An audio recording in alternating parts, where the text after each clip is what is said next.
नमस्कार दोस्तों, आपके हमारे YouTube चैनल पर ऑब्जेक्टिव जॉब पर एक बार फिर से स्वागत है। आज हम आपको वर्कशॉप एंड कैलकुलेशन के सेकंड ईयर मोटर मैकेनिक के क्वेश्चन करवाएंगे, जो कि CBT एग्ज़ाम के लिए काफ़ी इम्पोर्टेंट है। इससे बाहर कुछ भी नहीं आएगा। आपके उसमें 6 क्वेश्चन आते हैं जो कि 12 नंबर के होते हैं। आपको ये कहीं पर भी नहीं मिलेंगे। आइए हम आपको बताते हैं, लेटेस्ट PDF में से करवाते हैं। चलो स्टार्ट करते हैं। इससे पहले आप हमारा YouTube चैनल सब्सक्राइब कर ले, जिसको आपको हमारा हर एक वीडियो का नोटिफिकेशन मिल जाएगा और आप CBT एग्ज़ाम में काफ़ी अच्छा स्कोर अर्न कर सकते हैं। चलो स्टार्ट करते हैं। आज का हमारा पहला क्वेश्चन है, what is the direction friction force against a motion. किसी गतिपूर्वक वस्तु के विरुद्ध घर्षण बल की क्या दिशा होती है। कोई भी वस्तु हो, उसके घर्षण बल की दिशा हमेशा वस्तु के मोशन के अपोजिट होएगी। तो इसका ऑप्शन है option B, opposite to the object. किसी भी सब्जेक्ट के वह अपोजिट होएगी। ना तो वो उसके ऊपर हो सकती, ना ही उसके साथ साथ हो सकती, और ना ही वो उसके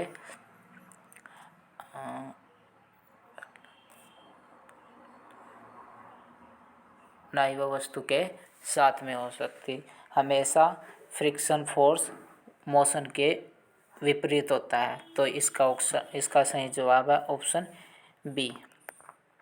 हमारा अगला सवाल है, what is the useful of friction. जैसे कि आप सब जानते हैं, फ्रिक्शन का कई बार यूजफुल उपयोग भी किया जाता है और कई बार वह शक्ति को लॉस भी करता है। जैसे ब्रेक वगैरह लगाने के लिए यूज किया जाता है तो यूजफुल हो जाता है, और कई बारी जैसे क्रैंकशाफ्ट बेरिंग वगैरह में फ्रिक्शन होता है, उससे पावर घटती है, तो उससे उसका यूजफुल उपयोग नहीं होता। तो इसका जवाब है, what is the useful of friction. तो इसका जवाब brake shoe lining. Brake shoe lining, इसका प्रयोग, फ्रिक्शन का यूज हम वाहनों में ब्रेक लगाने के लिए करते हैं। तो इसका सही जवाब है brake shoe liner, option D. हमारा अगला सवाल है, what is the wasteful of friction. Friction जो घर्षण बल होता है वो किसी भी वस्तु को रोकने के लिए प्रयोग किया जाता है, यानी कि उसकी मोशन में बाधा उत्पन्न करता है।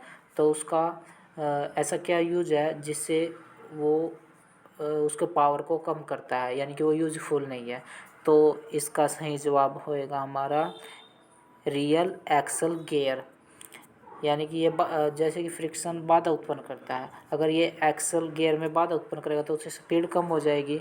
और इसका useful tyre on the floor, यानी कि फ्लोर पर जैसे फर्श पर हम चलते हैं तो ये चलने में मदद करता है, तो ये यूजफुल होगा। अगर आप ब्रेक शू लाइनिंग, अब जैसे अचानक से हमें ब्रेक लगाना होता है तो ये भी यूजफुल हो गया ब्रेक लगाने के लिए।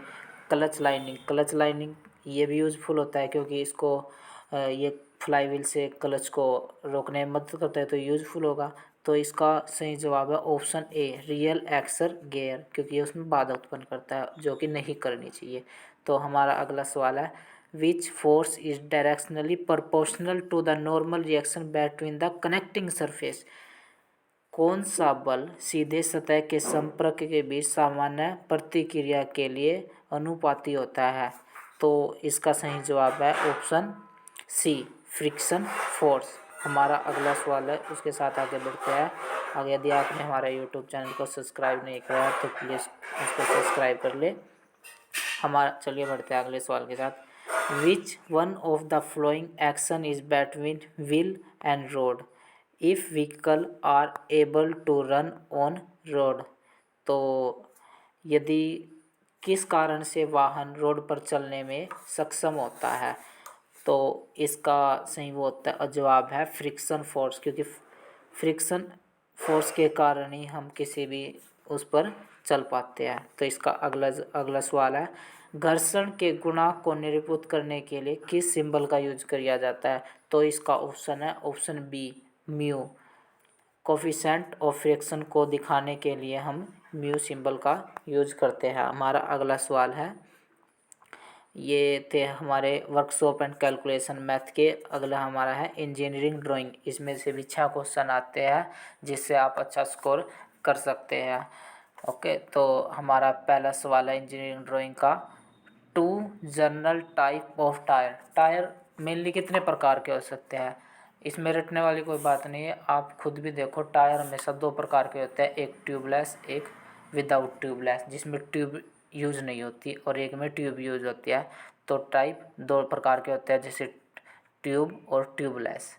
हमारा अगला सवाल है 12 वोल्टेज कार की बैटरी में कितने सेलों का यूज किया जाता है? गाड़ी में जैसे भारी वाहनों में तो 24 वोल्ट की बैटरी होता है, और हल्के वाहन कारों वगैरह में तो 12 वोल्ट की बैटरी यूज होती है। तो उसमें कितने सेलों का प्रयोग है? तो इसका ऑप्शन है ऑप्शन सी 6। उसमें 6 सेलों का यूज किया जाता है। बैटरी बॉक्स होता है, उसके जो 6 डब्बे होते हैं, जिसको प्रत्येक उसको सेल बोलते हैं। सेल को मिलकर ही बैटरी बनती है। तो 6 सेलों का यूज किया जाता है। इसी के साथ चलो आगे बढ़ते हैं। हमारा अगला सवाल है एक इंजन के अंदर वास्तव में विकसित शक्ति को क्या कहा जाता है? जैसे सिलेंडर ब्लॉक होता है, सिलेंडर ब्लॉक के अंदर पिस्टन रन करता है, टीडी से बीडीसी की तरफ जैसे आता है, तो उसके अंदर जो पावर उत्पन्न होती है उसको हम बोलते हैं संकेतिक शक्ति, यानी कि इंडिकेट पावर, IHP। और ये जो रियल पावर होती है ये होती है। उसके बाद जैसे पावर को आगे ट्रांसमिट किया जाता है, उसमें शक्ति का लॉस होता है, कहीं उसमें होता है ब्रेक हॉर्स पावर भी आती है, वो आगे बोलते हैं। ठीक है, तो इसका सही जवाब है ऑप्शन ए, इंडिकेट पावर। हाँ, हमारा अगला सवाल है इंजीनियरिंग ड्राइंग का ही। Choose the right option for the symbol. जो सिंबल में दिखाया गया उसमें से सही ऑप्शन क्या है? जैसे आप देख रहे हो, एक पॉजिटिव टर्मिनल है, एक नेगेटिव टर्मिनल है। तो ये बैटरी को दिखा रहा है, बैटरी वार्निंग, यानी कि एक बैटरी है। ये डैशबोर्ड में दिखा रहा है गाड़ी में, तो ये बैटरी की चेतावनी दे रखी है। और पॉजिटिव और नेगेटिव बैटरी में ही होता है। ऑयल का कोई लेना देना नहीं, रियल विंडो इफेक्ट इसका भी कोई नहीं है ऑप्शन इसका। तो इसका सही जवाब है ऑप्शन ए, बैटरी वार्निंग। हमारा अगला सही जवाब है डैशबोर्ड में किस प्रकार का ये जो सिंबल दिखाया गया है ये किस प्रकार का है? तो ये आप सब देखते हो आपकी बाइकों में, कारों वगैरह में सभी में होता है। तो ये फ्यूल को दिखा रहा है, यानी कि आपके साधन में फ्यूल की मात्रा काफ़ी कम है। एफ का मतलब होता है फुल, और ई का मतलब होता है कि काफ़ी कम है।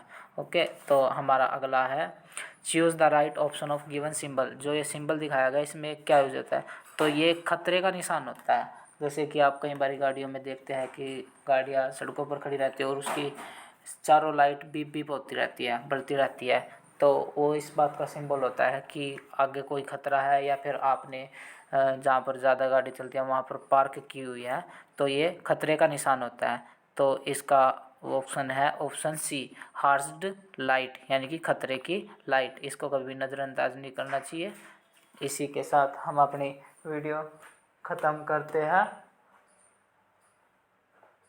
आप हमारे साथ बने रहिए। आपको ऐसी ही लेटेस्ट अपडेट पाने के लिए हमारे यूट्यूब चैनल को सब्सक्राइब करें। Thank you.